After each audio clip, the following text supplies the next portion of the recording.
आप लोगों के लिए लेके आए एक रहस्यमयी राजा विक्रम का खोए हुए खजाने की कहानी। बहुत समय पहले की बात है। दक्षिण दिशा में एक शक्तिशाली राज्य था। उसका नाम था सिंधु नगर और वहां के राजा थे विक्रम सिंह। विक्रम सिंह राजा न्यायप्रिय, साहसी और रहस्यों में रुचि रखने वाले थे।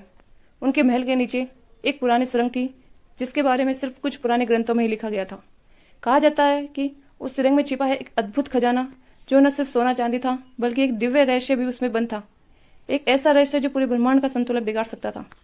राजा विक्रम सिंह को उस खजाने की जानकारी एक तामपत्र के जरिए मिली थी जो महल की दीवार में छुपा हुआ था। उस तामपत्र पर लिखा था, जिसने सत्य के मार्ग पर चलकर द्वार के 3 प्रश्नों का उत्तर दिया वही खजाने का अधिकारी होगा।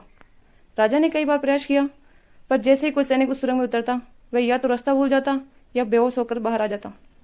राजा विक्रम सिंह ने खुद उस रहस्य को सुलझाने का निश्चय किया। उन्होंने ध्यान लगाया, पुराने ग्रंथों को पढ़ा और अंत में 3 प्रश्नों का उत्तर जाना। धर्म क्या है, शक्ति का सही उपयोग क्या है और राजा का सबसे बड़ा कर्तव्य क्या है। जैसे ही राजा ने सुरंग में उतरकर इन तीनों उत्तरों को चरित किया, एक रोशनी का दरवाजा खुला और सामने था खजाना। पर खजाना सोने चांदी का नहीं था, बल्कि वह था ज्ञान, दिव्य अस्त्र और एक मंत्र जो केवल सत्य और धर्म की रक्षा की उपयोग कर सकते थे। तब से आज तक कोई नहीं जान पाया कि राजा विक्रम ने उस मंत्र का क्या किया।